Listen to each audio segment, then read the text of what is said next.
모리아 이후의 삶에 대한 부분들을 다시 한번 우리가 묵상하며 나갑니다. 인생에는 어떤 상실이 있게 되지요. 우리의 모든 삶은 상실로 향해 나갑니다. 우리의 모습이 건강하고 또 무엇보다도 많은 것들을 가지고 있다 하더라도 시간의 흐름을 따라서 우리는 나이가 들어감도 있지만 우리는 또 죽음을 향해 나아가게 되는, 어찌 보면 상실을 향해 나아갈 수밖에 없는 운명 같은 인생의 삶을 살아가게 되지요. 이 상실을 그러므로 우리 성도뿐만 아니라 인류의 모든 사람들이 상실을 가지지 않은 경험이 없는 사람은 아무도 없게 되어 있습니다. 그럼에도 불구하고 이 상실은 단 하나를 잃는 정도가 아니라 마치 한 시대를 잃어버린 것 같은 그런 느낌이 올 때가 종종 있게 됩니다. 사람을 잃어버리실 때에 그와 같은 일들이 일어나게 되고, 건강을 잃어버리실 때에도 마찬가지의 모습이 우리 가운데 있는 것을 보게 되죠. 이 두 가지만 하더라도 우리에게 큰 상실감을, 우리 마음 가운데 극복하지 못하는 상실감을 가질 때가 종종 있는 것을 보게 됩니다. 특별히 우리가 친했던 사람들의 관계를 잃어버릴 때도 마찬가지고, 내가 붙들고 있던 어떤 시간에 대한 것들, 장소에 대한 것도 마찬가지입니다. 그때 우리 마음은 이렇게 말합니다. 이제 끝난 것 같다라는 그런 생각이 들 때가 있죠. 앞이 깜깜해서 보이지 않는다라는 이런 생각들이 듭니다. 이제부터 살 길이 막막합니다라는 그런 마음을 또 어떤 생각들이 들 때도 있지요. 그런데 오늘 말씀은 바로 그런 자리에서 우리에게 두드리시는 하나님의 음성의 모습인 것입니다. 창세기 24장은 흔히 결혼의 이야기입니다. 결혼의 이야기가 쭉 담겨져 있죠. 67절까지의 내용들이 이삭 한 사람의 결혼 이야기만 되어 있다는 것은 굉장히 많은 부분에서 이 창세기의 수많은 역사 중에도 굉장히 많은 부분을 할애하고 있다는 것을 알 수가 있지요. 왜 수많은 이야기 중에 결혼 이야기를 67절에 걸쳐서 이렇게 강조하면서 이렇게 다루고 있을까? 그래서 우리가 깊이 한번 묵상해 봐야 될 그런 내용 가운데 있습니다. 여러 가지 주제가 있겠지만 오늘 본문의 말씀은 23장과 24장이 연결되어 있는 이 사라의 죽음으로부터 상실감이 시작된 그 가운데에 67절의 말씀 가운데에 큰 위로를 얻었더라라는 본문으로 이어져 가는 것을 보게 됩니다. 그러므로 이 죽음 이후에 34장은 이 마지막 절을 이삭이 리브가를 인도하여 그의 어머니 사라의 장막으로 드리고 그를 맞아 아내로 삼고 사랑하였으니 이삭이 그의 어머니를 장례한 후에 무엇을 얻었다라고 되어 있습니까? 위로를 얻었다라고 말합니다. 상실 이후에 죽음과 슬픔과 애통함 이후에 위로함으로 이어져 가는 것이 바로 이 오늘 본문에 나오는 이 결혼에 관한 핵심적인 마지막 결론과 같은 부위를 다루고 있는 것을 보게 되지요. 여러분, 성경은 이 두 장면을 일부러 붙여 놓은 것을 말씀해 주고 있습니다. 죽음이라는 상실, 큰 아픔을 이제 위로하시는 하나님으로 이어져 가고 있는 것이죠. 상실, 잃어버림 가운데 있는데 또 다른 사람을 얻게 되는, 또 다른 일을 하나님께서 예비해 놓으시는 그런 놀라운 일들이 일어나게 됩니다. 눈물과 고통 가운데 홀로 쓸쓸함 가운데 있었던 한 사람에게 하나님의 섭리와 하나님의 이 계획하심이 그럼에도 불구하고 계속해서 이루어져 감을 흐름 가운데에 보여주고 있는 장면이죠. 오늘 본문에서 세 가지 정도를 우리가 묵상했으면 좋겠습니다. 가장 먼저 우리가 묵상해야 될 말씀의 귀한 내용들이 뭐냐면, 하나님은 우리의 상처를, 우리의 상실을 외면하지 않는다는 사실입니다. 한번 따라할까요? 하나님은 우리의 상실을 외면하지 않습니다. 여러분, 하나님 우리의 상실을 외면하지 않는다는 것이죠. 창세기 23장 2절 말씀에 사라가 가나안 땅 헤브론 곧 기럇 아르바에서 죽음에 아브라함이 사라를 위하여 슬퍼하며 애통하다가, 여러분 이 말씀 아주 짧지만 매우 깊은 아브라함의 내면을 담고 있습니다. 평생의 동반자였던 사라가 죽었어요. 그래서 아브라함이 울고 있죠. 믿음의 사람이고 무엇보다도 믿음 하나만큼은 마음 가운데 주님으로부터 인정을 받은 한 영혼이고 한 거장인데 슬퍼하고 애통해 하고 있다는 것입니다. 믿음의 조상도 울었다는 것을 이야기합니다. 하나님의 약속을 이어받은 사람도 상실 앞에 슬퍼하며 애통했다, 무너졌다는 것을 의미합니다. 신앙이 깊은 사람도 사랑하는 사람을 잃으면 아픔이 똑같이 무너짐의 연속이 이어지고 가는 것들을 보게 되죠. 그런데 우리가 여기서 붙들어야 될 것이 무엇인가? 성경은 이 눈물과 상실과 아픔과 또 괴로움과 애통함을 부끄럽게 생각하지 않는다는 사실입니다. 슬픔을 믿음 없는 자라고 치부하지도 않는 것이죠. 우리가 장례식이나 이런 데 보면은 많이 슬퍼서 이게 넘어지는 분들을 종종 보게 됩니다. 안타까운 죽음을 볼 때에 그러한 것들이 더 많이 일어나죠. 그럴 때 우리가 천국에 갔으니까 또 다시 만날 수 있으니까 이게 솔직히 위로가 되지는 않아요. 물론 너무 이렇게 넘어가는 그런 일들이 일어날 때에는 우리가 조금 마음 가운데에 소망에 대한 이야기를 해 주어야 된다는 모습들이 있습니다만은 슬픈데 어떻게 하겠어요? 애통해 하는데, 고통이 있는데, 아픈데 어떻게 그것을 참을 수가 있겠습니까? 실컷 울어야 되는 거예요. 울고 그 우는 그 모습들 가운데 그것을 믿음 없다라고 말할 수가 없는 것이죠. 이 애통한다라는 자체를 영성이 적거나 믿음이 부족하다라고 정죄할 수 없다라는 사실입니다. 물론 이런 것도 있죠. 평소에는 사랑 안 하다가 그죠? 괜히 이렇게 그런 사람도 있더라고 보니까. 정말 애통해하고 정말 사랑했기 때문에 이별이 슬프면 괜찮은데 그렇지 않은 모습들도 종종 보게 됩니다. 그럼에도 불구하고 성경은 아주 우리에게 정직하게 말해줍니다. 감정적인 부분들을 다루고 있습니다. 하나님의 사람도 울고 있다는 것이죠. 예수님도 우셨습니다. 믿음의 사람도 동일하게 아픔이 함께 있다는 것이죠.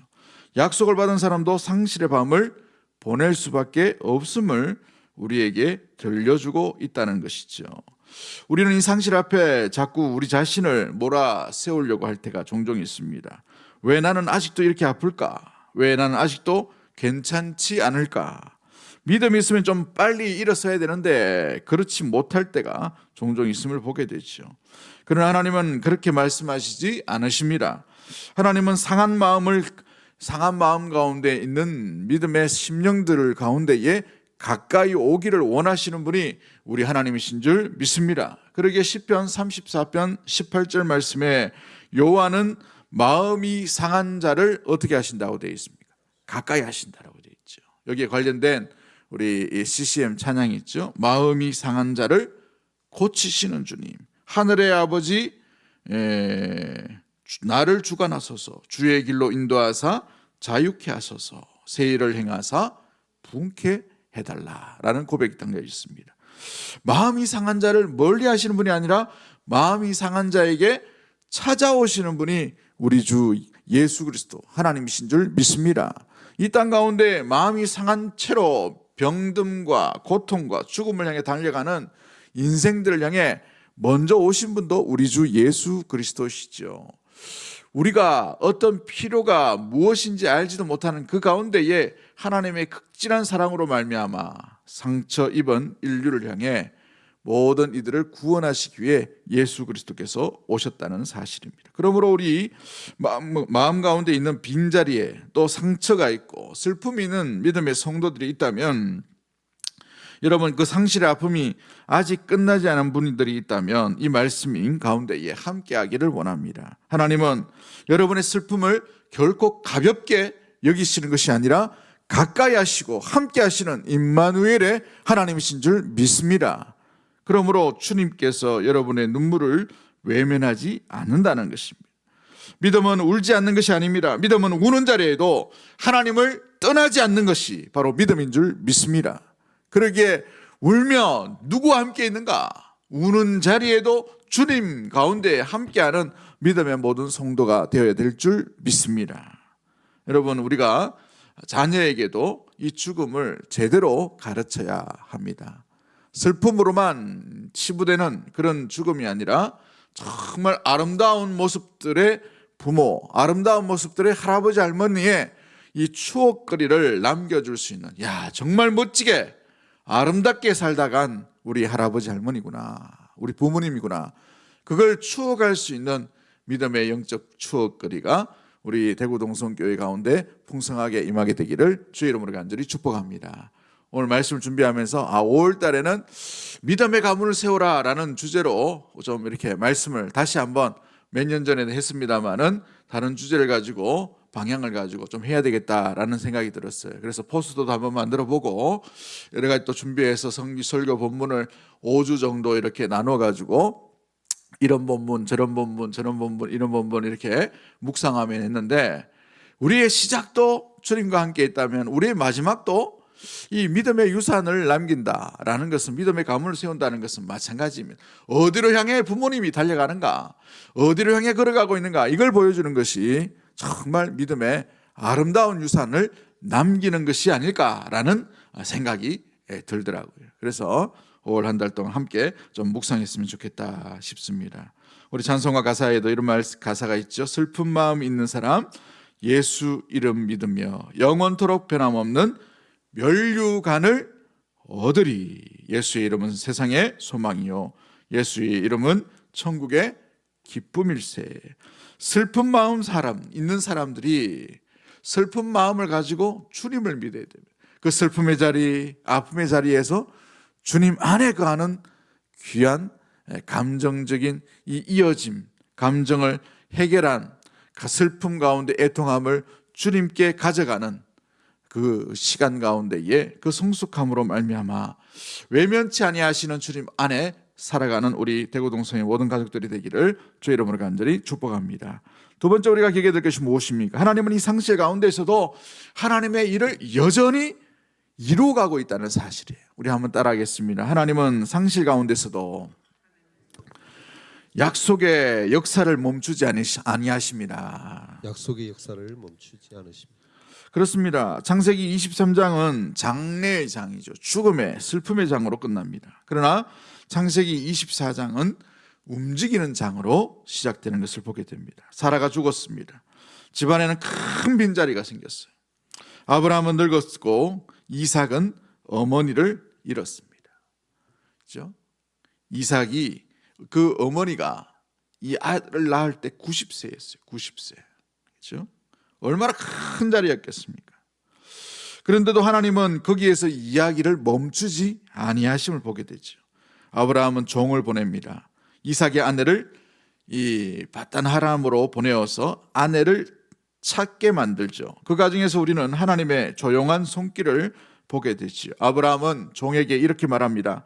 하늘의 하나님 여호와께서 너의 사자를 너보다 앞서 보내실지라 라고 7절에 믿음의 고백을 담아서 종을 보내게 되죠. 얼마나 놀라운 고백입니까? 마치 슬픔과 애통 가운데에 머물고 있는 사람이 아닌 것처럼 굉장한 믿음을 담아서 이 종을 보내는 것이죠. 하나님이 너와 함께 하신다. 어느 곳에 가든지 그곳에서 너보다 앞서서 주의 일을 이루어 가신다는 거예요. 할렐루야. 이게 지금 장래 가운데 슬픔과 애통하는 사람의 이 믿음의 수준이 아니에요. 이것을 뛰어넘는 이 아름다운 이 아브라함의 믿음의 모습을 보게 됩니다. 아브라함은 슬픔에만 머물러 있는 것이 아닙니다. 애통 속에만 머물러 있는 것이 아니에요. 애통과 슬픔 가운데서도 하나님의 역사하심과 하나님의 일하심을 기대함으로 믿음의 고백을 하며 이 늙은 종을 그곳으로 보내고 있다는 사실이죠. 이것이 하나님의 놀라운 은혜요 섭리라는 것입니다. 하나님의 약속은 멈추지 않는다는 사실이에요. 우리의 슬픔, 우리의 고통, 우리의 애통함, 우리의 어찌 보면 통곡의 그 자리에서도 하나님의 일하심은 여전히 한결같이 계속해서 이루어짐을 믿는 믿음의 모든 가족들이 되기를 주의 이름으로 간절히 축복합니다. 그렇게 하나님을 제한하지 말아야 되는 것이죠. 하나님의 은혜는 언제나 요란하지 않아요. 그러나 그 은혜의 흐름과 약속의 이어짐은 멈추지 않는다는 사실입니다. 우리가 상실을 겪으면, 애통해하면 고통 가운데 있으면 하나님의 은혜의 시간도 멈춘다라고 생각할 수 있어요. 내 인생이 멈춘 것 같고 우리 가정이 멈춘 것 같고 하나님의 일도 멈춘 것처럼 느껴질 때가 있지요. 그러나 그 소리와 그 시각과 그 어찌 보면은 풍겨지는 그 내용들에 인하여서 우리가 속지 않게 되기를 원합니다. 하나님은 멈추지 아니하신 분인 줄 믿습니다. 창세기부터 계시록까지 이 놀라운 이 66권의 내용의 핵심이 뭡니까? 하나님은 하나님의 일을 하나님의 때에 하나님의 방법으로 충분하게 이루어 가시는 하나님이십니다. 할렐루야. 이것이 주님의 은혜인 것이죠. 우리가 울고 있는 시간에도 다음 장을 쓰고 있다는 사실이에요. 우리가 눈물 짓고 실패하고 좌절하고 넘어지는 상실의 자리에도 주님은 다음 장, 다음의 이야기, 다음의 스토리, 다음의 은혜를, 다음의 역사하심을, 다음의 일을, 아멘이 별로 없는 오늘 저녁을 안 드시고 오셨나? 할렐루야. 충분하게 이루어가시는 하나님을 제한하지 않게 되기를 원합니다. 여기서 끝이 아니에요. 우리가 멈춘다고 해서 우리의 애통함이 멈춘다고 하더라도 주님은 주님의 일을 아름답게 다음 장을 만들어 가고 있다라는 사실이죠. 그래서 우리가 다 보지 못하는 동안에도 하나님은 길을 만드시는 분이라는 사실입니다. 그 외국의 CCM 찬양이 있는데 길을 만드시는 분이라고 되어 있어요. 한번 나중에 들어보시면은 와, 이 너무 이게 감동이고 흥분이 돼요. 막 길을 만드시는 주님이라고 마음을 두드리는데, 여러분 그 가사를 잘 들어보면 어떤 상황에서도 우리가 하나님을 제한하지 아니하고 사막에 길을 내시는 하나님. 할렐루야. 이 무엇보다도 멈춰 있는 그 물 가운데에 물에 길을 내시는 하나님. 광야에 새롭게 열어가시는 분이 우리 놀라운 능력의 하나님이신 줄 믿습니다. 혹시 이 자리에 광야와 같은 환경 가운데 거하신 분이 있으십니까? 건강으로 인하여서, 물질로 인하여서 멈춤과 애통과 고통이 나의 한계의 끝이 왔다라고 생각되는 분이 있나요? 우리의 한계의 끝은 있다고 생각되지만 주님은 한계가 없는 전능하신 분임을 의심하지 않는 우리 믿음의 모든 가족들이 되기를 주 여러분을 간절히 축복합니다. 지금도 일하시고 지금도 역사하시고 지금도 함께 하시는 하나님이죠. 이사야 43장 2절 말씀에 내가 물 가운데로 지날 때에 내가 너와 함께 할 것이라. 강을 건널 때에 물이 너를 침몰하지 못할 것이며 내가 불 가운데로 지날 때에도 타지도 아니할 것이요 라고 되어 있습니다. 사르지도 못하리라 라고 되어 있어요. 하나님은 물을 없애겠다고 말씀하시는 분이 아니에요. 불을 피하겠다고 이렇게 만드시는 하나님이 아니에요. 지날 때, 물을 지날 때, 불과 같은 시험을 지날 때 그곳에 함께 하시겠다고 되어 있어요. 하나님의 은혜는 상실을 우회하지 아니하십니다. 상실의 자리를, 애통의 자리를, 고통의 자리를 통과하시는 분이라는 사실이죠. 여러분 그 자리를 통과하여서 우리를 다음 장으로 인도해 가시는 거예요. 요셉을 보십시오. 노예로 팔려갔어요. 다음 장이 없는 줄 알았어요.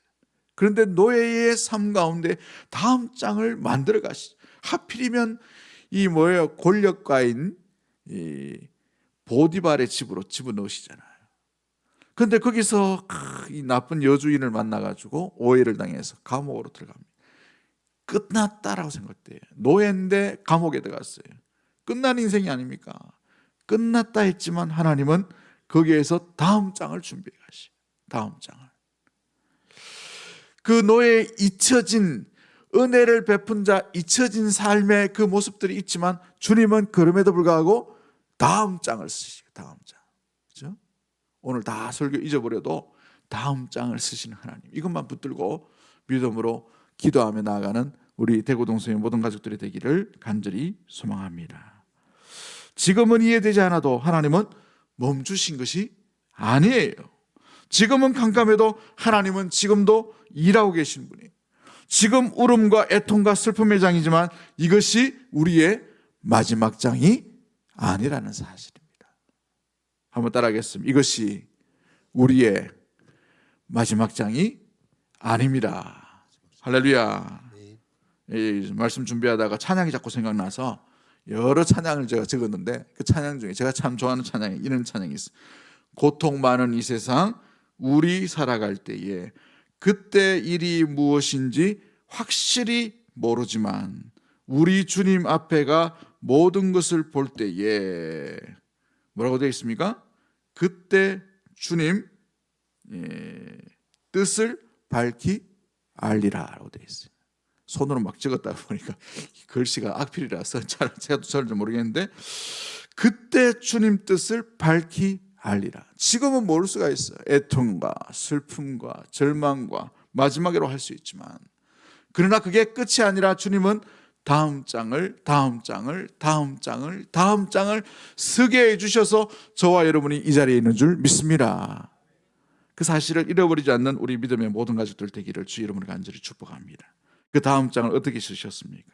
세 번째 중요한 것이 있죠. 하나님은 이 상실의 그 자리에서 새로운 사람을 세워서 새로운 이들을 다시 세우심으로 말미암아 남겨진 자를 위로하시는 하나님이라는 사실입니다. 67절 말씀 한번 볼까요? 67절 이삭이 리브가를 인도하여 그의 어머니 사라의 장막으로 드리고 그를 맞이하여 아내로 삼고 뭐 했으니라고 되어 있어요. 사랑했다라고 되어 있어요. 사랑을 다시 회복하게 된 것이죠. 이삭이 그의 어머니를 장례한 후에 뭘 얻었다라고 되어 있죠? 위로를 얻었다. 67절 상반절 다시 한번 띄워보시면 한번 잘 보십시오. 여기 아주 굉장히 중요한 특징적인 단어가 등장합니다. 묵상을 할 때에 왜 이렇게 요 단어를 썼을까를 묵상하면 묵상할 게 굉장히 많이 있어요. 누구의 장막으로 되어 있습니까? 사라의 장막에. 그러면 어찌 보면 이건 이삭의 결혼이지만 믿음의 여인인 사라의 슬픔과 장막이 어떻게 채워지고 새롭게 이어져 가는지를 보여주는 하나의 또 다른 시각임을 바라보게 됩니다. 이 사랑한 이 여인이 잊혀진 게 아니에요. 잊어버렸다는 것이 아닙니다. 새롭게 하나님은 다음 장을 쓰셔서 어떻게 하셔요? 위로의 귀한 약속이 이어져 갈 수 있도록 아브라함과 이삭과 야곱과 12아들로 이어져가는 놀라운 계획을 세워나가고 있다는 사실이죠. 그래서 사라의 장막입니다. 사라의 장막. 슬픔과 애통의 자리예요. 어머니가 없는 그 자리입니다. 빈자리예요. 아내가 없는 그 빈자리입니다. 고통의 자리예요. 쳐다보기만 하면 100여 년간 함께 살았던 그 인생이지 않습니까? 그 빈자리가 얼마나 컸겠어요. 그 어머니의 빈자리가 얼마나 컸겠습니까? 기억의 자리요, 빈자리요, 상실의 자리요, 애통의 자리요, 고통의 자리였지만 그 자리가 어떤 자리로 변하고 있어요? 위로의 자리로 변하고 있어요. 할렐루야. 이걸 뭘 이야기합니까? 우리가 상실을 만날 때, 애통함을 만날 때, 고통을 만날 때 도망하고 싶어요. 왜 내게 이런 일이? 피하고 싶어요. 좀 우회하는 길이 없나라고 싶어서 좀 외면하고 싶단 말이죠. 그런데 주님은 참 짓궂으시게도 그 아픔의 자리, 상실의 자리를 떠나지 않게 하시고 그 노예로 팔려갔던 요셉에게 그 자리에서 형통케 하셔요. 감옥으로 끌려갔던 그 제수의 자리에서 형통케 하십니다. 그 고통과 울부짖는 400년의 고통의 그 자리의 현장 가운데에서 주님은 새로운 길을 여시는 하나님이에요. 이것을 볼 때 우리에게 주시는 교훈이 뭡니까? 지금 우리가 당하고 있는 아픔과 슬픔과 오해와 아픔, 상실, 애통함 피해야 될 자리입니까? 거기서 인내하며 견디며 주의 뜻을 구해야 될 자리입니까? 말 좀 해보이소.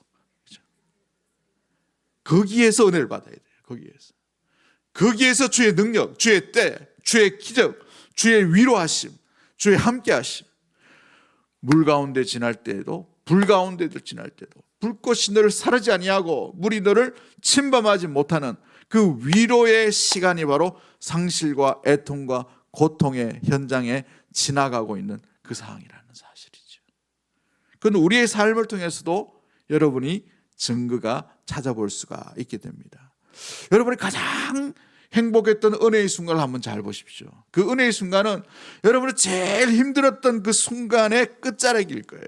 아마도 그것이 끝나가고 다음 장이 쓰여지고 다시 스토리 은혜의 시간들이 이어져 가고 있는 그 상황이 하나님이 내게 주신 가장 큰 은혜인 거예요. 저는 등록금이 없어가지고 학교에서 이 졸업 사진 다 찍고 학교에서 오지 마십시오라고 강제 휴학을 이렇게 시켰습니다. 그래서 동기들과 졸업이 다르게 되었어요.